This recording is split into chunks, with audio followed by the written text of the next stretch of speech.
না, চুমুকাণ্ড তো ঘটার সম্ভাবনা নাই, চুমুকাণ্ড তো ঘটার সম্ভাবনা একটা বৈধতার ব্যাপার আছে। সেদিন হলো আমি ব্যস্ত ছিলাম, প্রধান নির্বাচন কমিশনের পক্ষে সম্ভব না এই বিষয়টা।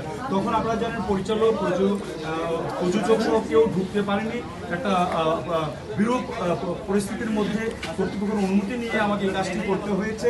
তাই আমি ব্যস্ত ছিলাম সেটা নিয়ে। আর সেখানে বিভিন্ন চ্যানেল ছিল, 43টা মেন স্ট্রিমের চ্যানেল ছিল, অনলাইন চ্যানেল ছিল, ইউটিউব ছিল। সেখানে যদি আমি কিছু বলতাম তাহলে রেকর্ড, কিন্তু সেই কথা রেকর্ড কিন্তু কেউ দেখাতে পারে না। একজন বলেছিল যে আমি মানে হাস্যচ্ছলে বলি, আমি হাস্যচ্ছলে এই কথা বলেছি না, বলিনি। তখন আমার এই ছিল সঠিকভাবে ভোটটা আমার নিতে হবে, আমি চারিদিক পর্যবেক্ষণ করেছি, তাই তখন এরকম কোনো কথা হয়নি। সে একটি অভিযোগ দিতে গিয়ে অন্য প্রসঙ্গে এই বিষয়টি এসেছে, পরে সে বুঝতে পেরেছে, এরকম কোনো আলোচনা হয়নি। যদিও যে চাদরের বিষয়টা কিন্তু ভিডিওতে এসেছে, টাকা দিয়েছে না কাগজ দিয়েছে সেটাও কিন্তু ভিডিওতে এসেছে। কিন্তু আমি যে এই কথা বলছি বা আমি কারোর সাথে এককভাবে কথা বলছি বা কাউকে বিপরীতে কোনো কথা বলছি, এরকম ভিডিও ফুটেজ কিন্তু 200-300 ক্যামেরার মধ্যে এক ক্যামেরাও পাইনি, তাহলে কথা মিথ্যা। আর শেষে তো আমরা যে 2 তারিখে এই মাসের 2 তারিখে যখন নৌসভা সাবজেক্ট তখন তো নিপুণ বলেই দিল যে না আমি শুনিনি, এটা আমাকে একজন বলেছে প্রিন্সিপাল ভাইকে আমরা। না, চুমুকাণ্ড তো ঘটার সম্ভাবনা নাই, চুমুকাণ্ড তো ঘটার সম্ভাবনা একটা বৈধতার ব্যাপার আছে।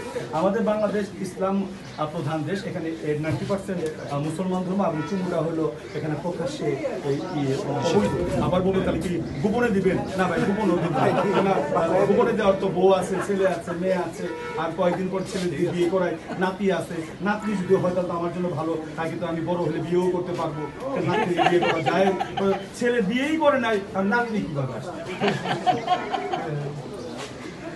ঠিক আছে, থ্যাংক ইউ। ধন্যবাদ সবাই। এটা আমার কেন জানি বিশ্বাস হচ্ছে না, আপনাদের কাছে শুনেছি কিনা। গতবার একটা কারণ ছিল, গতবার কিন্তু 28 তারিখে ইলেকশন হয়েছে, 28শে জানুয়ারি, 20 তারিখে একটা সার্কুলার জারি করেছিল মন্ত্রিপরিষদ, মাননীয় প্রধানমন্ত্রীর অনুমোদন করবে, মহামান্য রাষ্ট্রপতির অনুমোদন করবে যে 100 জনের বেশি কোথাও লোক সমাগম হতে পারবে না। ওই সময় মসজিদ বন্ধ ছিল, মন্দির বন্ধ ছিল, স্কুল বন্ধ ছিল, কলেজ বন্ধ ছিল।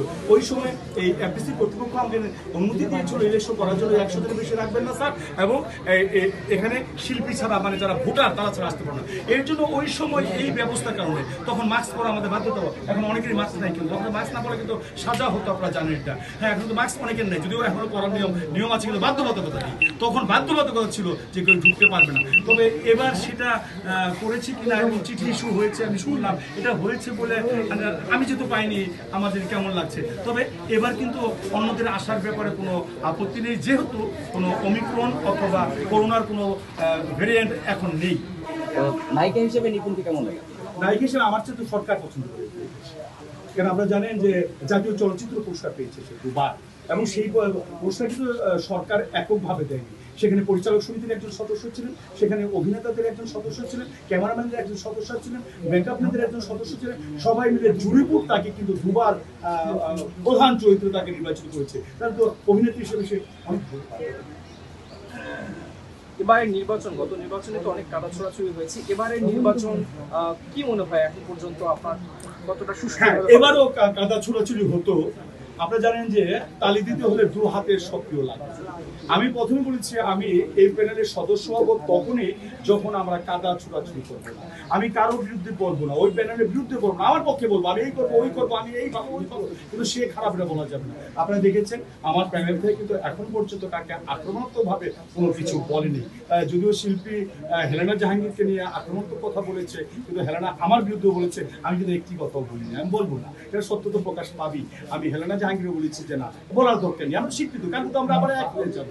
তাই এই কাদা ছোড়াছুড়ি বন্ধ হওয়ার কারণে আমাদের মাঝে কিন্তু এখন মামলা নেই। আমি 10 বছর ছিলাম যখন নির্বাচন কমিশনের 1 বছর প্রধান মামলা কিন্তু হয়েছে, মামলা কাগজ এসেছে, যেহেতু আমি আদালতে ছিলাম তাই কোন মামলার কাগজের কি মূল্য সেটা দেখে আমি মামলাকে কষ্ট দিইনি, যেহেতু মামলা ওই পর্যায়ে চাইনি, কারণ মামলার স্টেজগুলি আমি জানি যে কোনটা কোন স্টেজ। তাই এবার কিন্তু এখন পর্যন্ত মামলা হয়নি, আর তো মাত্র মাঝে একটি দিন আছে আগামীকাল, ইনশাল্লাহ ভালো হবে, সৌহার্দ্যপূর্ণ হবে। এবং এবার যেহেতু ওমিক্রনের প্রাদুর্ভাব নেই, করোনার প্রাদুর্ভাব নেই, স্কুল কলেজ মাদ্রাসা মসজিদ বন্ধ নেই, সেহেতু সবাই ঢুকতে পারবে, পরিচালক প্রযোজক, এবং একটা আনন্দঘন পরিবেশে সেলিব্রিটিদের এই মানে নির্বাচন হবে বলে আমার বিশ্বাস, এবং সবসময় হয়েছে, ইতিপূর্ব হয়েছে। আপনি বলছেন পরিচালক প্রযোজকরা ঢুকবে, কিন্তু আমরা দেখেছি